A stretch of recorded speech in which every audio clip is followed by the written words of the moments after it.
Hey, what's going on, everybody? We are back again. It's been a minute. You waited long enough, so let's just jump right into it. So, we're starting off the list talking about fractalization, right? And the way I kind of view it, fractalization is a two-pronged approach. So, let's go ahead and just jump into the first one. So, prong one. I don't know why I said that, but prong one. Fractalization speaks about when you are on certain type of psychedelics, such as LSD or mushrooms, DMT, things of that nature. You see what is called fractals. And fractals, the best way I can put it, is like these patterns that are in a way, kind of infinite. And they can either like turn in on themselves infinitely, or they can expand infinitely. And it's just this weird structure to where it just keeps looping and looping and looping within itself.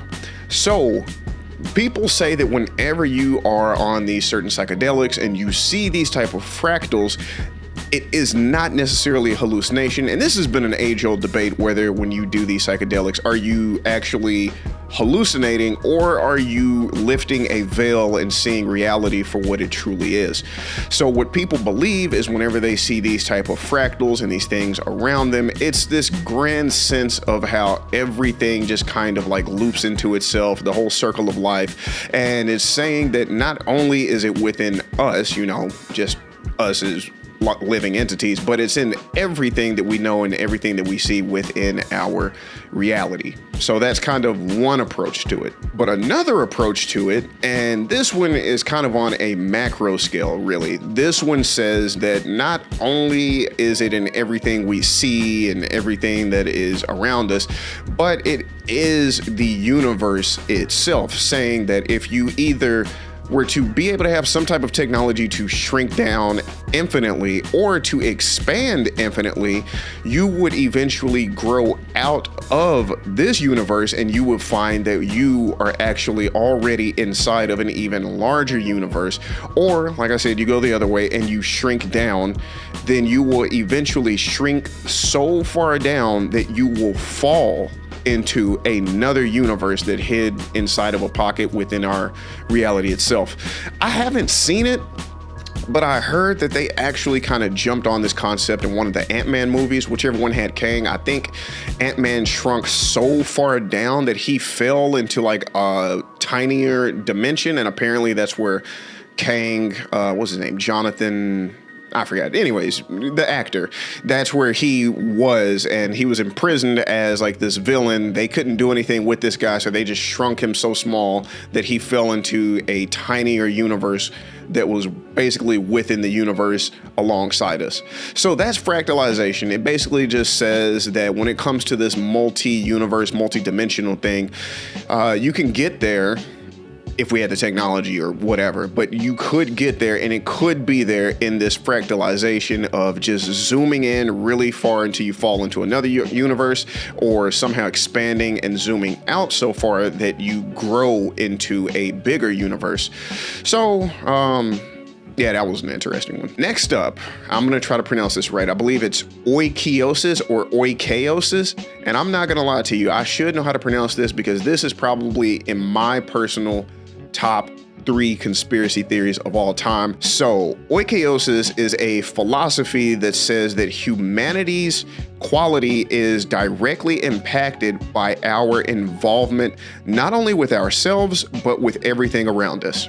Now, on the surface, Oikeiosis is a very simple concept, right? It really is when you think about it. It's basically stating that, the more that you contribute, the more that you think outside of yourself, the better society will be. But the more that you just think inwardly, the more that you only think about yourself, that is when humanity suffers the most, and that is when we are at our worst condition. Again, like I said, whenever you say it like that, it sounds like a duh moment, but the thing is, even though it's something that I think literally every single person on this planet knows, maybe not sociopaths or something like that, but most normal people, I believe, know this. Whenever you can think outside of yourself, it just makes everything better. But the problem is, that's something that everybody has to agree to, and that is where it it gets tricky, because to practice something like this, you have to accept the consequences that even though you are trying to think beyond yourself, you may not always receive something in return. And what makes it even more tricky is even the fact that you thought about the fact that you may risk being burned or not receiving something in return kind of still makes you part of that self-interest problem. So it's a tricky balance, right? And it's one of those things that you just have to rise above and realize that, yes, sometimes you are, going to get the short end of the stick, but you have to overall think about the greater good of society whenever you contribute to it. Like, I can give you a simple example right here, right? And it's not even necessarily about being selfish in the ways that you may perceive, selfishness to be, but we could think about what selflessness looks like, right? What does it look like when you are thinking about people or thinking about lives beyond yourselves, knowing that it may still put you in danger? I'll give you a perfect example because I literally feel like I talk about it every single season, so why not bring it up now? Let's look at something like the Epstein case, right?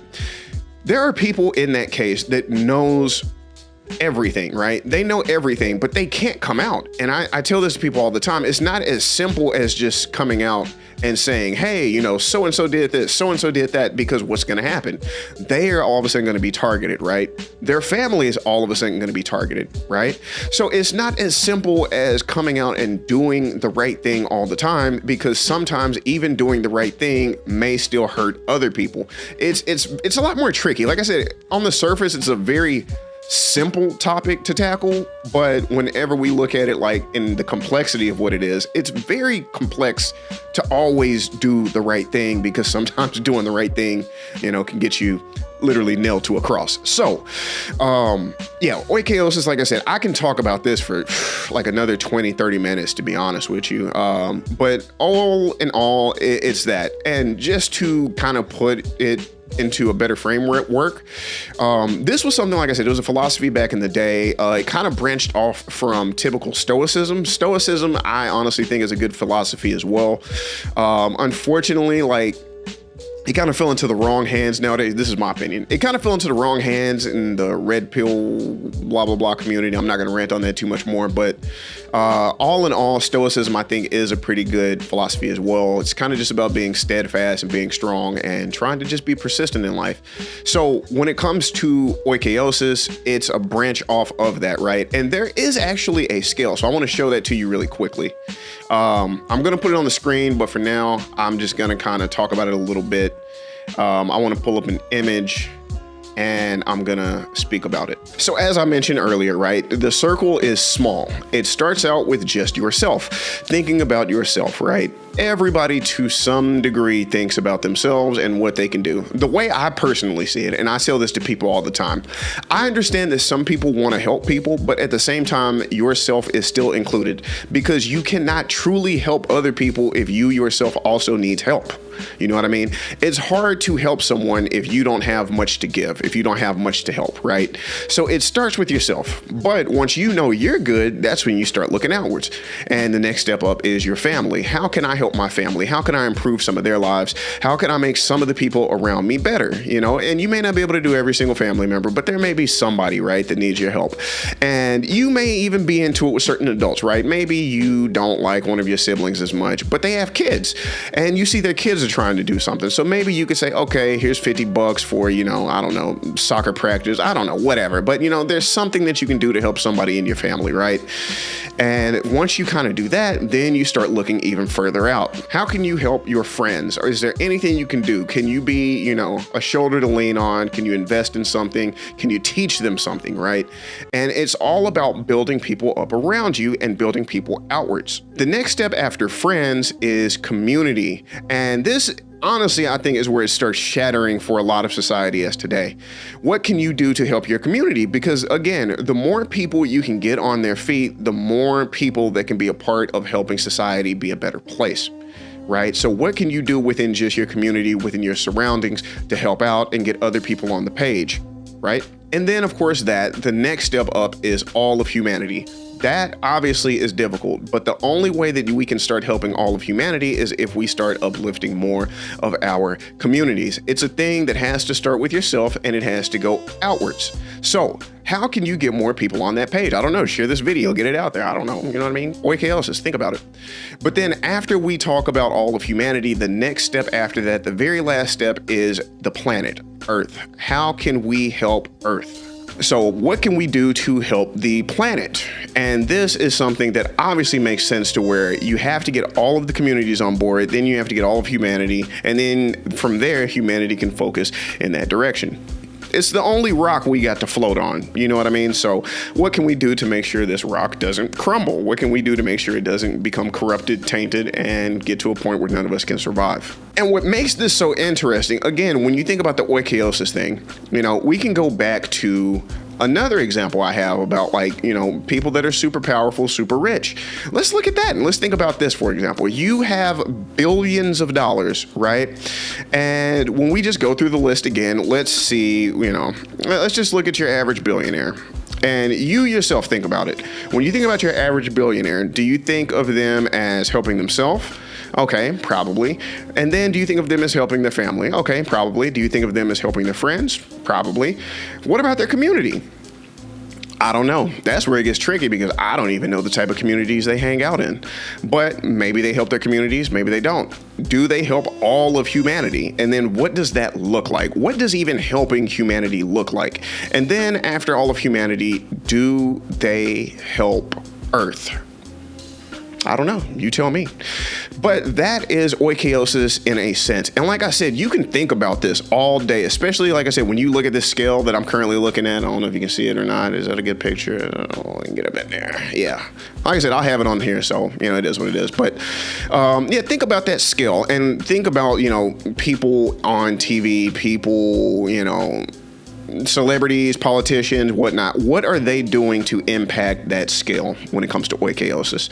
Like I said, it's one of my favorite theories. It's a simple theory, but at the same time, it can get very complex really quickly when you think about, you know, what does it look like thinking beyond yourself, and what does it look like when you check off the boxes? When you're finally good, what's next? Your family, what's next? Your friends, your community, you know, what's next? What does that look like? How can I help? How can I be better? How can I be more involved?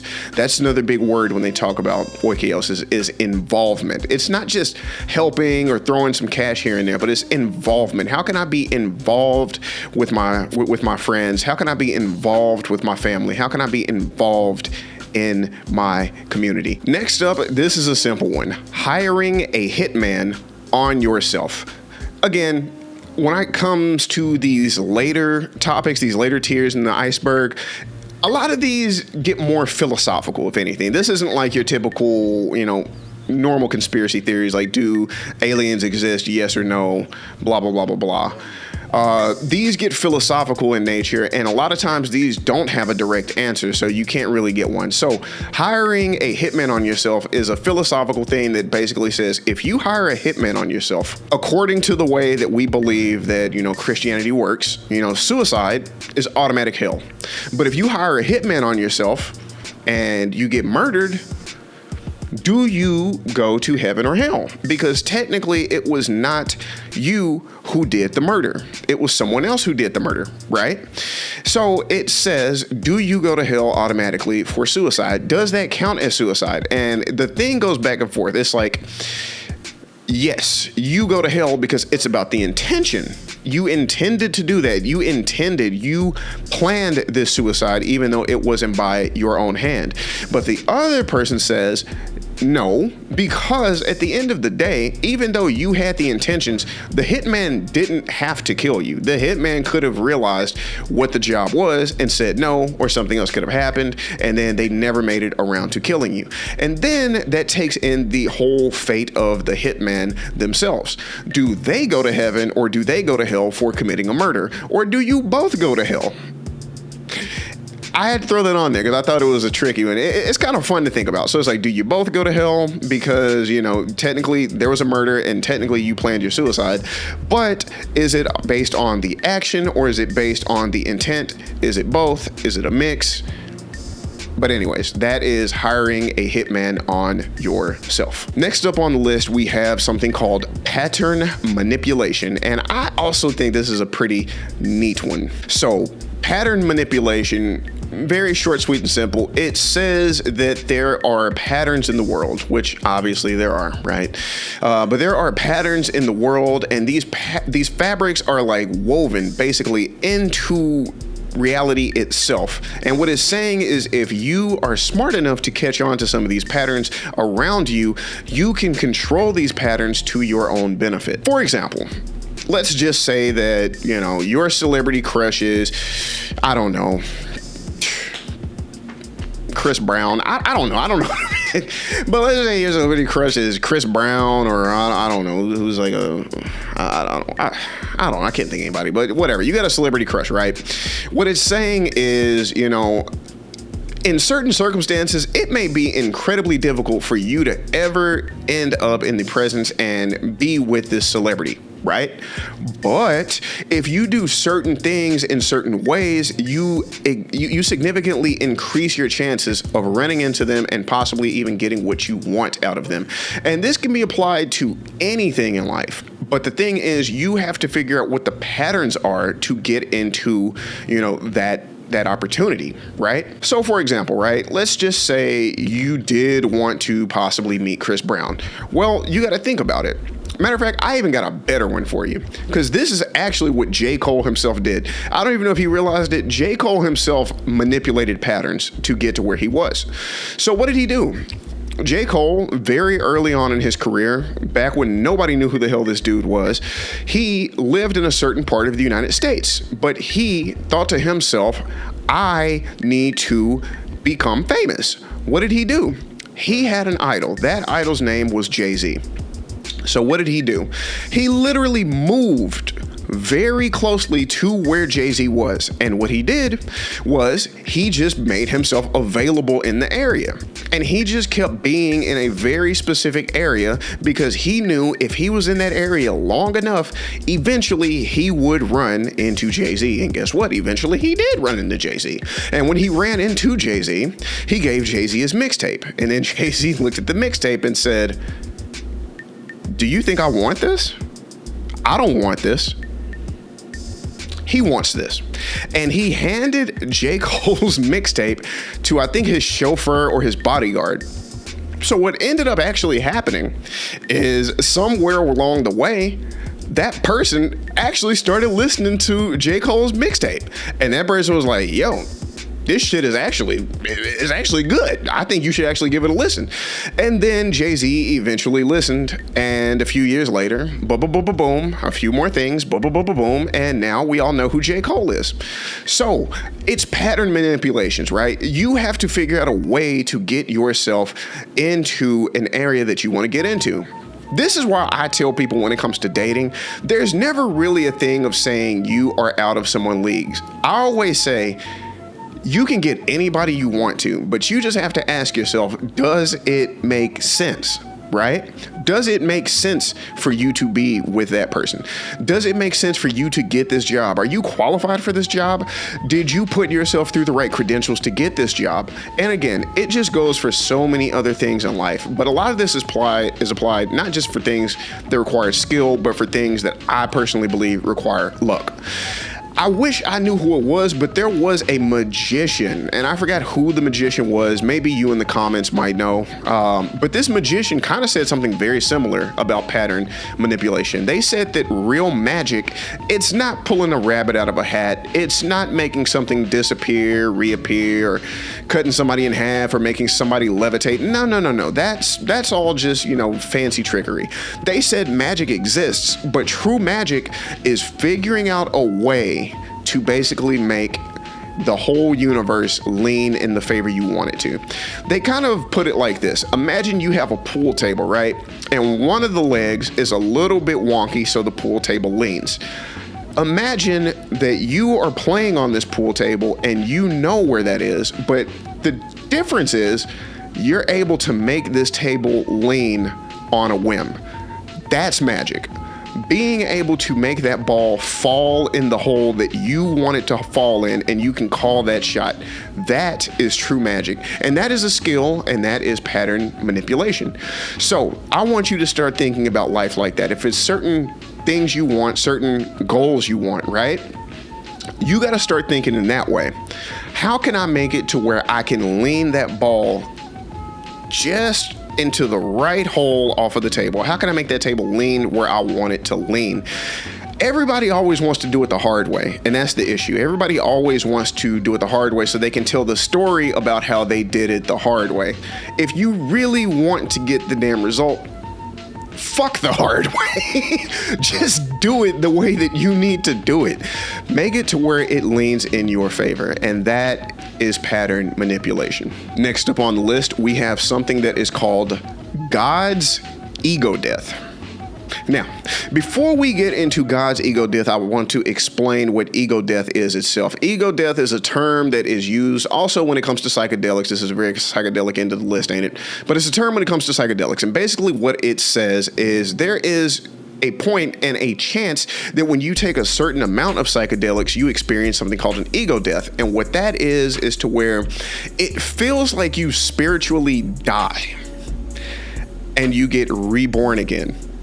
It's a rebirth that happens to you spiritually. And this happens with some people. They say that whenever they take certain psychedelics, that they can kind of see their inner self. And a lot of times it sounds violent and scary to me, but a lot of times people describe their soul literally getting ripped to pieces sometimes and put back together. People have mentioned that they've seen these entities, and these entities will look at them because they go in with this certain mindset of, I know what it is, I know what I'm doing, I'm cocky, I'm confident, blah, blah, blah, blah, blah. And these entities are just like, oh, you think you know reality? You think you know how all this works? And they attack you, and they will literally rip you to shreds. And people say it's gruesome. It somehow physically hurts, even though it's a spiritual thing or it's a psychedelic thing.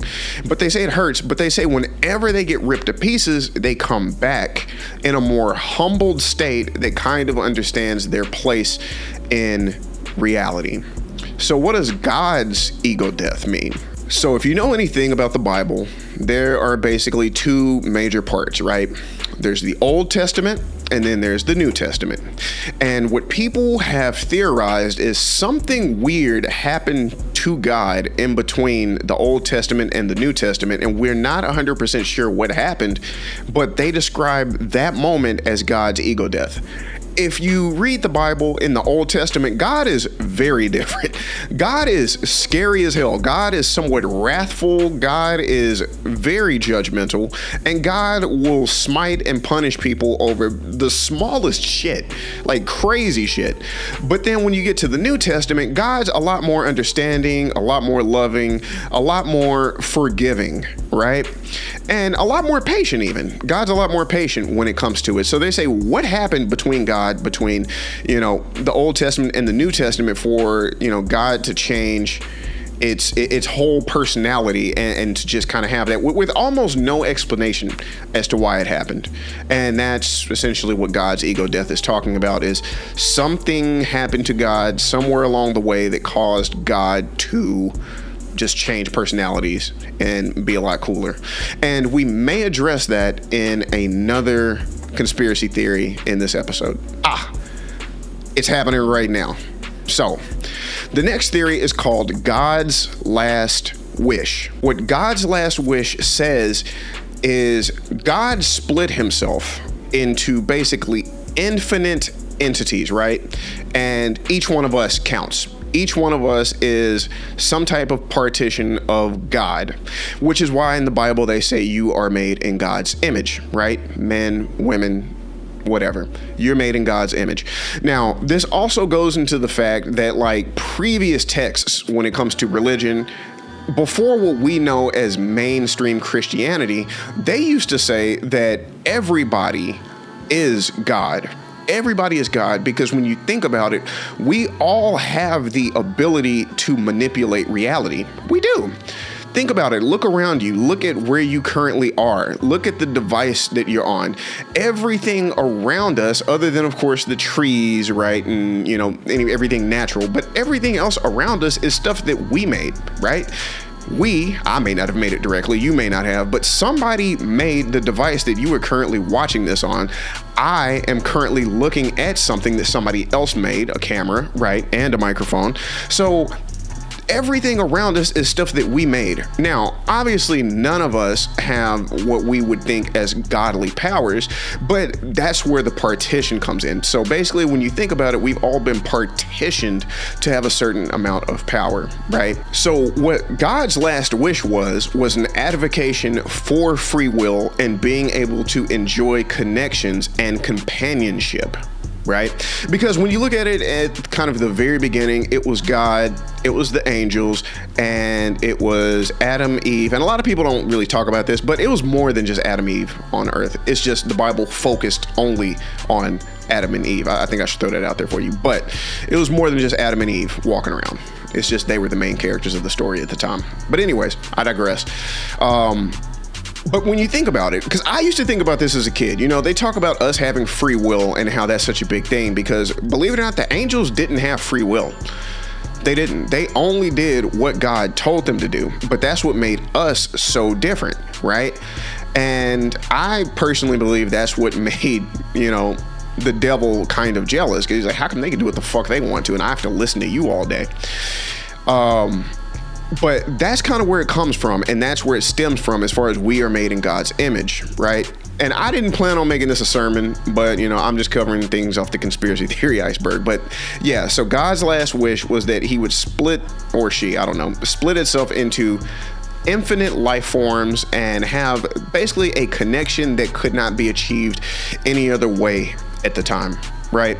A connection to where, you know, you can meet new people, you can have different interactions. Everybody has their own free will. Everybody has their own thoughts. And in a sense, that makes everything unpredictable. And that's what also gets intricate, right? Because it goes in this way that, you know, they say that God knows all of the outcomes, knows how everything is going to be and what all of us are going to do. And in a sense, if what this is saying is true, then that does make sense. You know what all of the outcomes are going to be like at the very end when all of this converges together, right? But again, I'm not going to get too deep into that. That is a whole other video in season 3 that I'm very excited to work on. But yes, God's last wish was to see how free will works, you know, on a true scale where as many people could do what they want.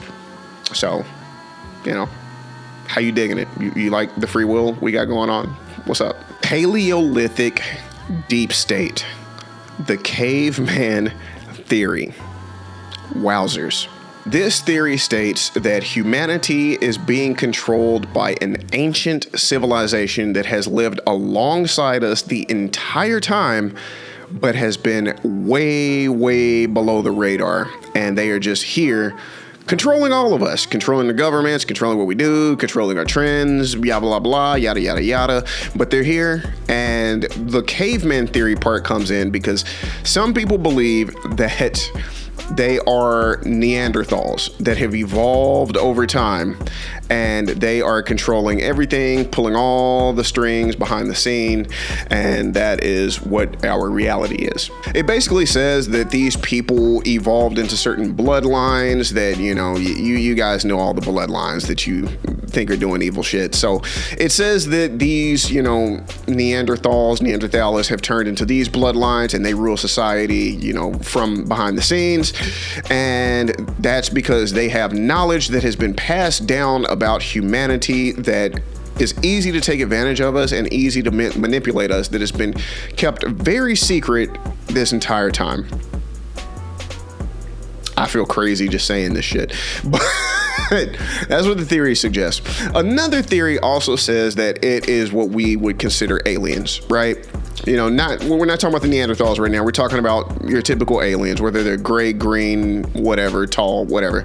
But it's saying that that could also be part of the Paleolithic deep state because we think that these aliens are from another world, but they have been here the entire time, possibly even before us, possibly even creating us, and they have been running things and manipulating us and pushing us in certain directions to make us be what they want us to be, almost in a way of cultivating motivating us, as in we are farm animals for them to do things and get certain resources and certain outcomes that they need. So in other words, all of your government officials that you think know what they're doing, whether you think they're doing a good job or a bad job, are all still being controlled by someone beyond our knowledge. This theory kind of flares upon itself because some people believe it to be true, especially when they see that certain governments or certain countries will have politicians running them that just feel like figureheads. It's like, what the hell does this person actually do? Like, you know what I mean? Like, we're not having any change, and we just see them on TV, we see them in pictures doing interviews, but what the hell do they do for us? And some people feel that way, right? And it's funny because, like, sometimes you can see the good. A politician may pass a bill or two here. It's like, okay, cool, that was cool. Or they may pass some other things that are just like, what in the hell are you doing? But then there's the ones in between that are just kind of there. And it's like, are you doing it? Like, who's running the show? What's happening right now? Who's doing something? And that's where that theory just kind of flares up even more. Next up, we have something called Encorings. Encorings is something you probably have heard of. You just didn't know the actual term for it. For example, one of the main things that people talk about is, I'll use pyramids as an example, right? Pyramids and ziggurats. So what it says is there is something, it feels like there is something that is in all of our heads. And I think this even goes back to a few videos before in the Iceberg, where we talked about, field consciousness, right? But there's something going on to where it seems like, with the pyramids, somehow we were able to erect pyramids damn near all around the world, in times where it feels like we shouldn't have been connected to each other to be able to do that. Like how would we know to build pyramids? Like, I could understand one civilization, building pyramids, but how did they know how to do it, on the whole other side of the planet, right? Damn near at the same time.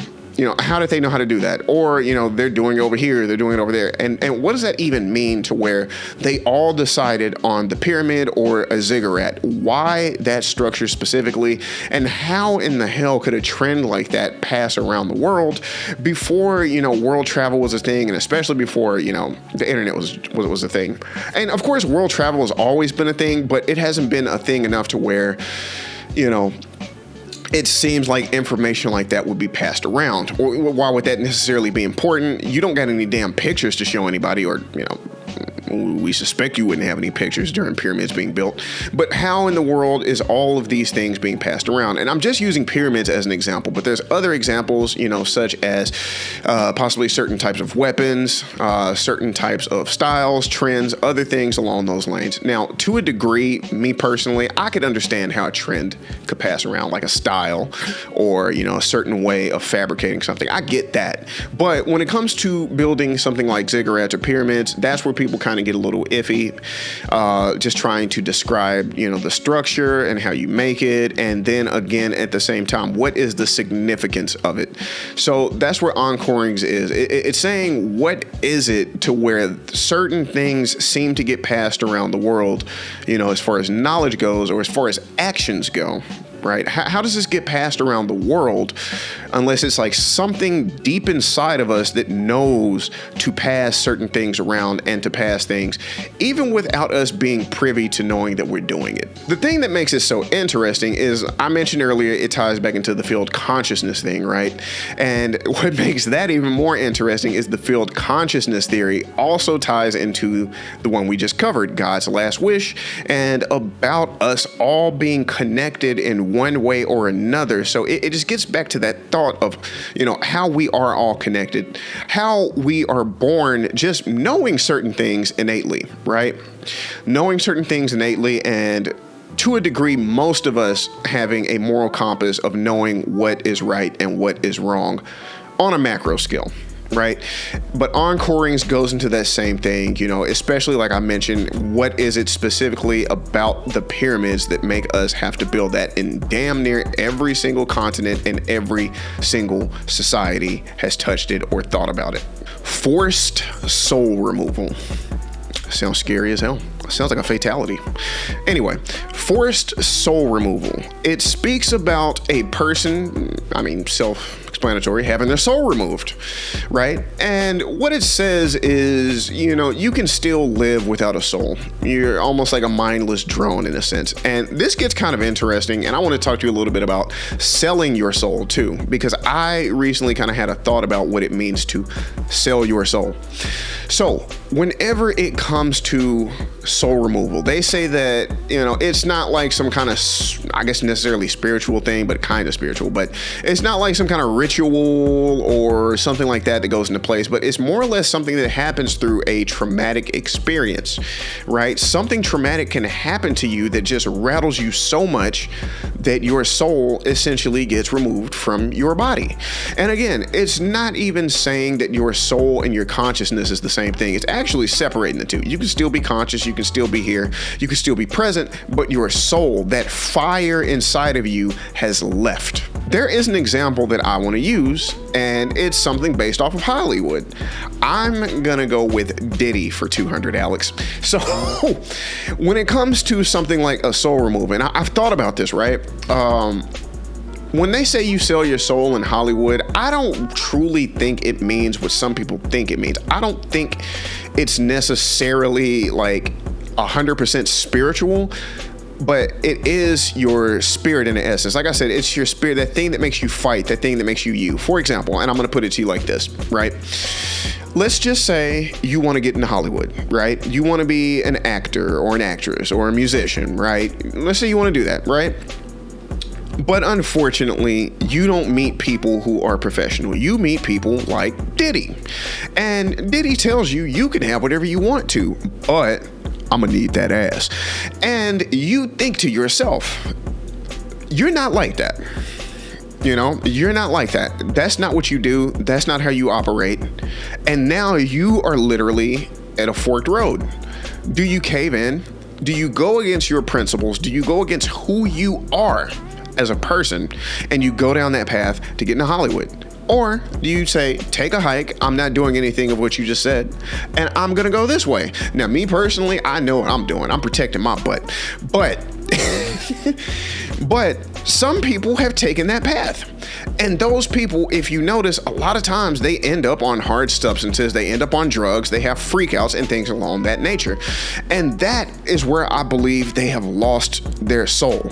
These type of people, they can't look in the mirror anymore because they don't recognize that person, because they know that that person is not there anymore. They sold that person, because when you went against who you are, when you went against what your principles are, you have to ask yourself, who am I?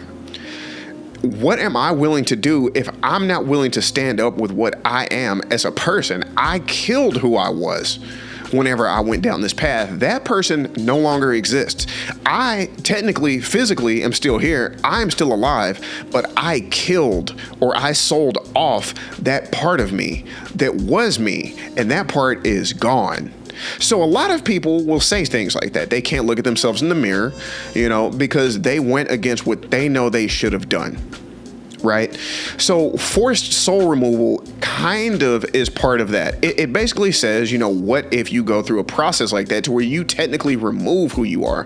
You are now detached to who you are personally, and you are just an empty vessel walking around doing whatever. And that is where it kind of has a vicious cycle, because now that you are no longer you can do whatever you want for, the worse, not the better. You can do whatever you want because you now can say you don't really have morals anymore. You betrayed yourself. So that's an interesting thought, and that is forced soul removal.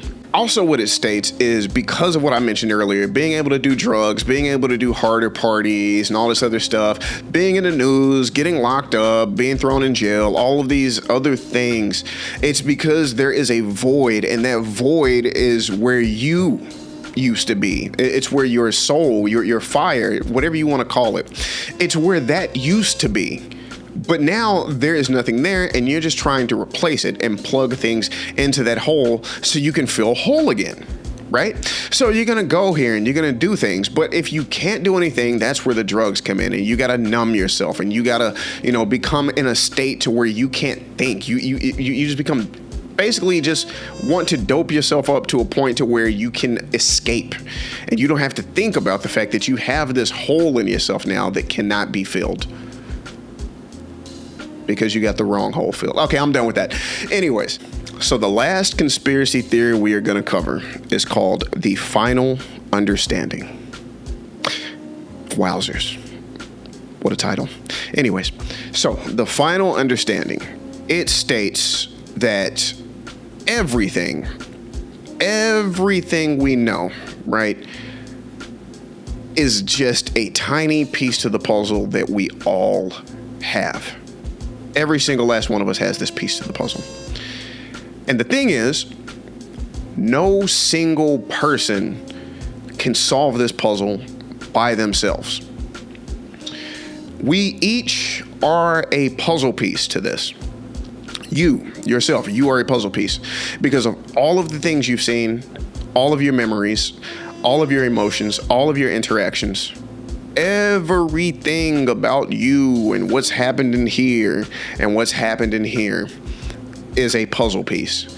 And the final understanding is when we can somehow find a way to converge all of that, and everybody puts their puzzle piece into it, and we all put our puzzle piece to make the big picture, the final understanding. And the scary thing about it, this conspiracy theory, is that's kind of as far as that explanation goes. It basically says that there is an answer to everything, to reality, to everything we got going on through all of our experiences. But we, right now, in this lifetime and in this form that we are in, cannot fully know what it is. And to be honest with you, we probably can't even fully handle what it is. No one person could probably handle whatever that reality, whatever that truth, that understanding is. But it is there because consciousness itself is something we can't even explain. You know, we don't know why we're conscious or where the hell it comes from or what the hell it even truly means. Because even the reality that we're in right now, everything that you can see, smell, taste, touch, feel, right? It's all a thing that is all around you at all times. But we can't even fully explain any of this. We don't know how all of this truly fully came together. We can talk about the Big Bang Theory, right? We can talk about all of that, but even then, none of that truly explains how the hell consciousness itself came into all of this. We can look and say, sure, some rocks exploded out of a void one day and things happened, but even out of all that, consciousness still had to be somewhere floating around in some potentially disembodied form. Maybe, I don't know. But somewhere along all of that, it came to be. And whenever all of this ends, it says that it will converge back, and that is when we all will figure it out. That's the end of this video. Shit, that was kind of heavy. But anyways, yes, finally, we are through with this season. I'm already working on the next season, right? I'm already working on it. But I'm going to be honest with you, we're in the month of August. I'm about to move. So at the end of this month, I'm moving into a house with my girlfriend. So, God, I hate moving. Like, I'm excited, you know, for us to do it, but it's just the moving. I hate moving. It's kind of like, I like to, you know, go to new places, but I hate traveling, right? I hate getting on the plane. I hate getting off the plane. I hate the drive to it. But like once I'm there, I'm good. I'm locked in. I'm ready. I'm in the hotel or the Airbnb, got my shit. Anyways, y'all don't want to hear about my life. But yeah, that's all we got right now. Like I said, I'm already working on season 3. It's going to be different. You know, this whole conspiracy theory Iceberg season, that was kind of just its own siloed, you know, little theme. But, you know, next season, we're kind of going to get back to stuff like season 1, I guess you could say. So different topics, right? We're not just doing, you know, all conspiracy theories. We're going to be tackling some real stuff. Just a few things. Like I said, we're going to talk about, you know, we're going to revisit all this God stuff I talked about, right? It's a video that's probably going to be titled The Time the CIA Met God. So like I said, be buckled up for that one. That's some crazy shit. And if you're a super religious person, you're probably going to hate me for that. I'm sorry. But I think we should all hear it. It's cool. For me, it actually kind of helped a little bit with like the whole concept of God. I feel like too many times we think God is like this like magical dude in the sky. And because of that, that really warps our perception of what we think God can do and what God is supposed to do. Right. I really think it warps our perception because some people will say stuff like, oh, you know, it's a three-legged dog. Why did God make that happen? And like, it's all these things, right? So I'm really excited to tackle that video. That's going to be a cool one. There's going to be a whole video titled Over the Year 2027. So buckle up for that shit. Some stuff's going on. There's another video we're going to talk about, Mr. Maxwell. I don't know why I can't think of his name right off the top of my head, but Ghislaine Maxwell's father and the things that he was doing, especially with Pergamon Press. I think I may title that video, Why You Are a Bitch. Don't be mad at me, okay? I'm a bitch too if it makes you feel any better. But I think we're gonna do that. That's gonna be a wild video. That's gonna be a doozy. What else? Oh, yeah, we're gonna talk about some other cool stuff about a declassified document from the government that's basically a manual of how to identify anywhere between fucking Bigfoot, yeah, you heard that, and aliens and shit. So we're going to get into all that, but for now, that's the end of this video. Thank you for stopping through. If you are just now seeing this video, which is tier 10, the last tier of the conspiracy theory icebergs, and you haven't seen any of the other ones, please go back and watch the other ones. They're kooky as shit. I try to throw, like I said, some obscure conspiracy theories to you that some people may not be privy to. A lot of them are crazy, wonky, wacky. And the way I did it was each number is how many videos I covered. So example, tier 1, I covered 1. From that, tier 2, I covered 2, tier 3, 3, 4, 4. You get it. So, like always, I'm going to put up a video right now showing you all the conspiracy theories on tier 10, right? So if there's any more that you see on there that stick out to you, please comment that below, and I will try to do that in a one-off shoot. Comment that below. If you see anything on here, pause the screen right now. See anything? Look through it. Take your time, comment it below, and we'll talk about it in some future video. Other than that, I hope you are having a fantastic day. Thank you for stopping by, even though I've been bullshitting and I've had a crazy hiatus. But we're back, I think. I hope. We'll see. Anyways, like I said, that's all for today. Love y'all. If you made it this far, I really love you. Leave a like, leave a comment, share it. You know, get us out to more people because I want to do more stuff. But other than that, have a good one. Holler.